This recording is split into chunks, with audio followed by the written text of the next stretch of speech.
മിഥുൻ, കഴിഞ്ഞ ദിവസം MP ഷാഫി പറമ്പിലിന് മൂക്കിൽ സർജറി കഴിഞ്ഞു. അതായത് ലാത്തി ചാർജിൽ, അതായത് ലാത്തി കൊണ്ട് അടിക്കുന്ന ദൃശ്യങ്ങൾ പുറത്തു വന്നതിന് ശേഷവും അതൊരു വ്യാജമാണ് എന്ന രീതിയിൽ ഇവിടെ സൈബർ സഖാക്കന്മാർ വ്യാപകമായ പ്രചാരണം നടത്തുന്നുണ്ട്. അദ്ദേഹത്തിന്റെ മീശയും താടിയും ഷേവ് ചെയ്തില്ല എന്നുള്ളതിലാണ് ഇവിടെയുള്ള സകല സഖാക്കന്മാർക്കും പരാതിയും പരിഭവവും എല്ലാം. ഇവർ ചോദിക്കുന്നത് ഷേവ് ചെയ്യാതെ ഒരു സർജറി നടക്കില്ല എന്ന് തന്നെയാണ് ഇവരുടെ, അതായത് സൈബർ ഇടത്തെ അവരൊക്കെ വലിയ ആരോഗ്യ വിദഗ്ധന്മാർ, ഓരോരുത്തരും സ്വയം വലിയ ഡോക്ടർമാരായി. പിന്നെ ചിലര് പണ്ട് അവർക്ക് ഒരു പോസ്റ്റ് വായിച്ചതാ, 3 സർജറി കഴിഞ്ഞിരുന്നു, ആ 3 സർജറിയിലും ഗുഹ്യഭാഗത്ത് ഉൾപ്പെടെ ഷേവ് ചെയ്തിരുന്നു എന്നാണ് പറയുന്നത്. ഓരോന്നിനും ഓരോ രീതിയുണ്ട്. ഇതൊക്കെ എന്ത് ഇവർക്കൊക്കെ എന്നാ നേരം വെളുക്കുന്നത്? ഇവർ ഈ കള്ളക്കഥ പടച്ച് വിടുന്നത് മുഴുവൻ ഇവരുടെ പഴയ പൂർവ്വകാല ചരിത്രം വെച്ചിട്ട് അതുമായി താതാത്മ്യം ചെയ്തിട്ടായിരിക്കാം ഈ ഒരു വിഷയത്തെ വിലയിരുത്തുന്നതെന്നാണ് എനിക്ക് മനസ്സിലാകുന്നത്. കാരണം ഇവരൊക്കെ പണ്ട് വാളിന്റെ ഇടയിലൂടെ നടന്നുപോയ ഇരട്ടച്ചങ്ങന്റെ കഥയും അങ്ങനെ തുടങ്ങി കുറെ ഇവരുടെ കഥകൾ തന്നെ ഒരുപാടുണ്ട്. അപ്പൊ അതെല്ലാം ഇവർ പറയുന്നത് പോലെ ഫാബ്രിക്കേറ്റഡ് ആയിരിക്കും. നമ്മൾ എങ്ങനെയാണോ അതുപോലെയല്ലേ മറ്റൊരാൾ ചെയ്യുമ്പോൾ നമ്മൾ വിലയിരുത്തുന്നത്. അതുപോലെയാണെന്ന് തോന്നുന്നു ഈ ഷാഫിയുടെ. ഇപ്പൊ ബേബി മെമ്മോറിയൽ ഹോസ്പിറ്റലുകാർ അവർ മെഡിക്കൽ ബുള്ളറ്റിൻ പുറത്തിറക്കി. അതിൽ പറയുന്നു സർജറി ചെയ്തിട്ടുണ്ട്, മൂക്കിന്റെ പാലം തകർന്നിട്ടുണ്ട്, ലാത്തി കൊണ്ട് അടിച്ച കൃത്യമായ ദൃശ്യങ്ങൾ പുറത്തു വന്നിട്ടുണ്ട്. അപ്പൊ ഇതിലപ്പുറം എന്താണ് ഇവർക്ക് വിശ്വസിക്കാൻ വേണ്ടി കൊടുക്കേണ്ടത്? ഈ ഷാഫിയുടെ മീശയും താടിയും ഷേവ് ചെയ്തിരുന്നെങ്കിൽ ഇവർക്ക് വിശ്വാസമാകുമായിരുന്നു. അപ്പൊ ഇവരുടെ മുൻ സഖാക്കന്മാരുടെ അനുഭവങ്ങൾ വെച്ചിട്ടാണ് ഈ മറ്റുള്ളവരെയും വിലയിരുത്തുന്നത് എന്നല്ലേ നമ്മൾ മനസ്സിലാക്കേണ്ടത്.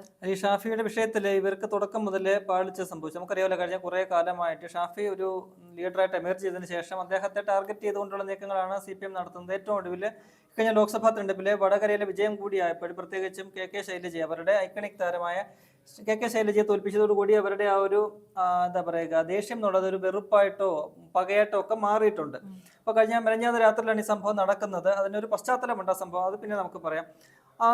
ഷാഫി പറമ്പിലിന്റെ മർദ്ദനമേറ്റതിന് ശേഷമുള്ള ദൃശ്യങ്ങൾ, ചോരയേൽപ്പിച്ച് നിൽക്കുന്ന ദൃശ്യങ്ങൾ വന്ന സമയം തൊട്ട് അന്ന് മാധ്യമങ്ങൾ വാർത്തയാക്കി, മാധ്യമങ്ങൾ പല നേതാക്കളുടെയും പ്രതികരണങ്ങളൊക്കെ എടുക്കുമ്പോൾ ഈ DYFIയുടെ ഒക്കെ തന്നെ ഉത്തരവാദിത്തപ്പെട്ട നേതാക്കളെല്ലാം തന്നെ ആദ്യം പറഞ്ഞത് ഇത് മഷിക്കുപ്പി പ്രയോഗമാണ്. നേരത്തെ നമുക്കറിയാം ഒരു KSUവിന്റെ പ്രകടനവുമായി ബന്ധപ്പെട്ട അത്തരം ഒരു ആരോപണം വരികയും അവരെ കളിയാക്കുകയും ഒക്കെ ചെയ്തൊരു സംഭവമാണ് മഷിക്കുപ്പി. കാരണം മഷി പൊതിഞ്ഞുകൊണ്ട് നടന്നിട്ട് അത് രക്തമാണെന്ന് പറഞ്ഞ് അദ്ദേഹത്തെ എടുത്തൊഴിക്കുക, അതാണെന്ന് പറഞ്ഞുകൊണ്ട് ആ ഒരു രീതിയിൽ ആദ്യം പ്രചാരണം നടത്തി.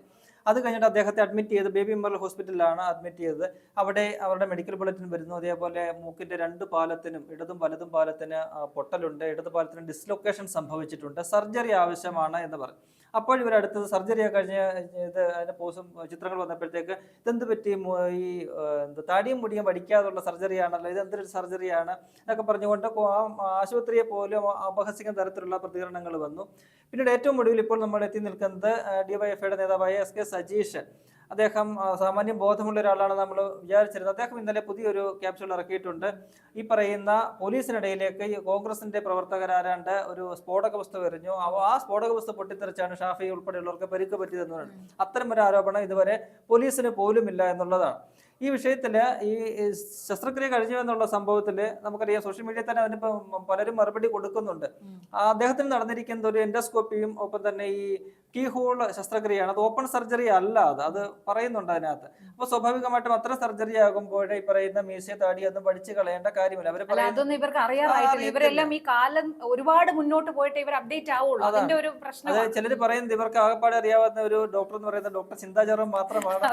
ഇവ പറഞ്ഞ് കളിയാക്കുന്നുണ്ട്. ഒപ്പം തന്നെ മറ്റേ ജോസഫ് ഉണ്ടല്ലോ, അദ്ദേഹം എന്തെങ്കിലും ഉപദേശം ഈ അണികൾക്ക് കൊടുക്കണമെന്ന് പറയുന്നുണ്ട്. അവയവമാറ്റ ശസ്ത്രക്രിയ കഴിഞ്ഞപ്പോൾ ആ ശസ്ത്രക്രിയയെ കുറിച്ച് എഴുതിയ പോസ്റ്റിൽ പോലും ഒരു മുഖ്യമന്ത്രിയെ പോഴ്ത്തി പാടുന്ന, അത് വായിക്കുമ്പോൾ തന്നെ നമുക്ക് ചിരി വരുന്ന രീതിയിലാണ് അദ്ദേഹം പോസ്റ്റ് ഇട്ടത്. അപ്പൊ അദ്ദേഹത്തിന് അറിയില്ലേ ഇതിനെ കുറിച്ച്? പറഞ്ഞു കൊടുത്താൽ കൊള്ളാമായിരുന്നു. അണികൾക്ക് പറഞ്ഞു കൊടുക്കുന്നത് അങ്ങനെയാണ് അടങ്ങിയിരിക്കും, ഈ മണ്ഡലങ്ങൾ പറയല്ലേ, ഇങ്ങനെയൊക്കെ ഉണ്ട് സംഭവങ്ങൾ, അദ്ദേഹത്തിനെങ്കിലും അറിയാമായിരുന്നു. പക്ഷെ ആരും അതിനെ തുന്നിയിട്ടില്ല. എന്തായാലും ഇവരുടെ ഓരോ സമയത്തും ഓരോരോ ക്യാപ്സൂൾ, ഇവർക്ക് പിന്നെ ക്യാപ്സൂൾ ഫാക്ടറി ആയതുകൊണ്ട് തന്നെ അവർക്കൊരു ഇതില്ല, പഞ്ഞമില്ല. ഓരോ ക്യാപ്സൂൾ ഓരോ സെക്കൻഡിൽ ഇങ്ങനെ ഇറക്കിക്കൊണ്ടിരിക്കും. പണ്ട് ഈ MP ജയരാജൻ തന്നെ പറഞ്ഞതല്ലേ ക്യാപ്സൂളിനെ കുറിച്ച്.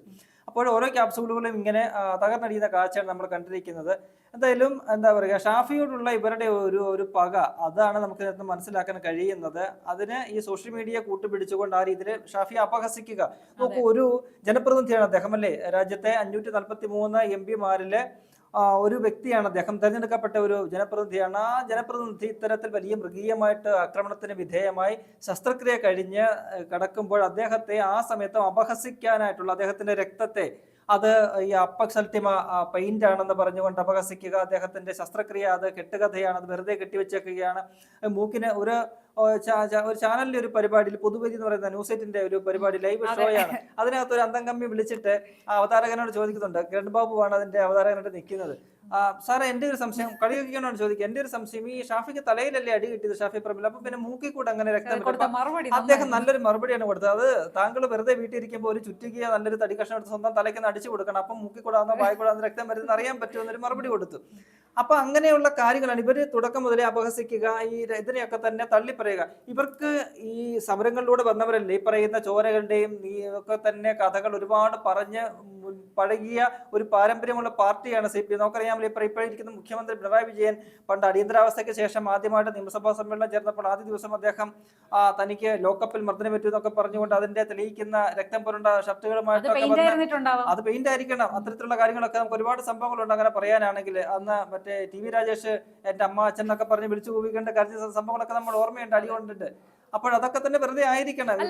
ഇതെല്ലാം ഇപ്പൊ കുത്തിപ്പൊക്കാൻ പ്രേരകമായത് എന്താണ്? ഈ സഖാക്കന്മാരുടെ ഈ ഷാഫിക്കെതിരെയുള്ള ഇത്തരം ആരോപണങ്ങൾ ഈ സോഷ്യൽ മീഡിയയിലൂടെ പ്രചരിപ്പിച്ചത് കൊണ്ടല്ലേ നമ്മൾ ഇങ്ങനത്തെ പഴയ കാര്യങ്ങൾ പറയേണ്ടി വരുന്നത്. ഇവരിപ്പോ ഈ ഷാഫിക്കേറ്റ ഈ ഒരു ഇതില് അപലപിക്കണ്ട, പ്രതികരിക്കണ്ട, മിണ്ടാതിരുന്നാ മതിയായിരുന്നു.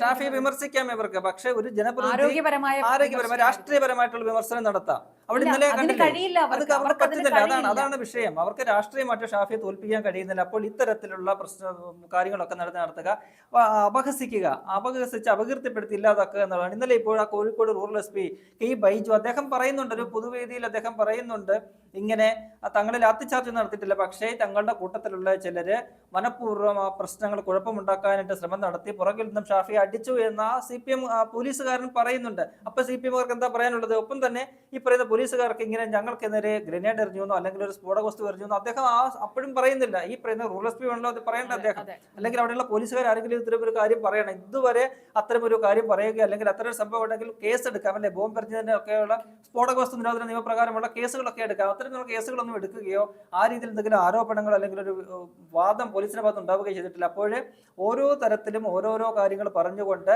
ഷാഫിയെ നേരിടുക, രാഷ്ട്രീയമായിട്ട് നേരിടാൻ പറ്റാത്തത് കൊണ്ട് അദ്ദേഹത്തെ കായികമായിട്ട് നേരിട്ട് ഇല്ലാതാക്കാൻ ശ്രമിക്കുക, അതൊക്കെ തന്നെ അവർക്ക് തിരിച്ചടിയായിട്ട് മാറുന്ന ഒരു കാഴ്ചയാണ് നമുക്ക് കാണാൻ കഴിയുന്നത്. ഇവർ എത്രത്തോളം ഷാഫിയെ ഈ ശാരീരികമായിട്ടില്ല രാഷ്ട്രീയമായിട്ട് ഇല്ലാതാക്കാൻ നമുക്ക് രാഷ്ട്രീയമായിട്ട് വിമർശിക്കാം, അത് ജനങ്ങളാണ് തീരുമാനിക്കുന്നത്. പക്ഷേ ശാരീരികമായിട്ട് ഷാഫി എത്രത്തോളം ഇവർ ഇല്ലാതാക്കാൻ ശ്രമിക്കുന്നുണ്ടോ അതിന്റെ 100 ഇരട്ടി ശക്തിയോടുകൂടി ഷാഫി ഉയർന്നു വരാൻ തന്നെയാണ് സാധ്യത. അതിനുള്ളൊരു പിന്തുണ അദ്ദേഹത്തിന് ഇപ്പോൾ കിട്ടുന്നുണ്ട്. കാരണം ഒരു ജനപ്രതിനിധിയെ വെറുതെ അങ്ങ് ആക്രമിക്കുക, അദ്ദേഹത്തെ രാഷ്ട്രീയമായിട്ട് എതിരിടാതെ ശാരീരികമായിട്ട് ആക്രമിക്കാതെ ഒറ്റതിരിഞ്ഞ് ആക്രമിക്കുകയാണ് അദ്ദേഹത്തെ. എന്താണ് കാര്യം? അതേ ഉള്ളൂ കാര്യം. ശൈലജയെ തോൽപ്പിച്ചു, ശൈലജ തോൽപ്പിച്ചു, അത് പറയുന്നത് പോലെ തോൽപ്പിക്കാൻ ഞങ്ങൾക്ക് എളുപ്പമായിരുന്നു, പക്ഷെ തോൽപ്പിച്ചു എന്ന് അവരെ ബോധ്യപ്പെട്ടു ഞങ്ങൾക്ക് ഇപ്പോഴും കഴിയുന്നില്ല എന്നാണ് സോഷ്യൽ മീഡിയയിൽ പറയുന്നത്. മറ്റൊരു ട്രോൾ എന്താണെന്ന് അറിയുമോ? ഷാഫി ഹോസ്പിറ്റലായ ആ ദിവസങ്ങളിൽ എംപിയുടെ ചുമതല ടീച്ചറമ്മയ്ക്ക് കൊടുക്കണമെന്ന് പറഞ്ഞുകൊണ്ട് അത്തരത്തിലുള്ള ട്രോളുകളൊക്കെ ഇറങ്ങുന്നുണ്ട്. ഇതൊക്കെ ഇവർ ചോദിച്ച് വാങ്ങുന്നതാണ്. ഇവർക്ക് സാമാന്യ ബോധത്തോടു കൂടി കാര്യത്തെ കാണുക. ഒരു വിമർശിക്കുക നിങ്ങൾ, അല്ലെങ്കിൽ ഒരു ജനപ്രതിനിധി, ഇവരൊക്കെ തന്നെ എത്ര ജനപ്രതിനിധികൾ ഇവര് തല്ലുകൊണ്ട് കിടന്നിട്ടുണ്ടല്ലേ? ഉപകാരമായി എന്ന് പറഞ്ഞതുപോലെ ഈ സൈബർ സഖാക്കന്മാരുടെ ഈ ആക്രമണം, ഷാഫിക്ക് നേരെയുള്ള ഈ ആക്രമണം എന്തു പറഞ്ഞാലും ഷാഫിയുടെ മൈലേജ് കൂട്ടിയിട്ടേ ഉള്ളൂ. എന്തായാലും ജനങ്ങൾക്കിടയിൽ ഷാഫിക്കുണ്ടായ ഈ അംഗീകാരം 10 മടങ്ങ് കൂട്ടിയിട്ടേ ഉള്ളൂ. അതിന് ഈ കോൺഗ്രസ്സുകാരെല്ലാം എന്നും ഈ സഖാക്കന്മാരോട് കടപ്പെട്ടിരിക്കുകയും ചെയ്യും.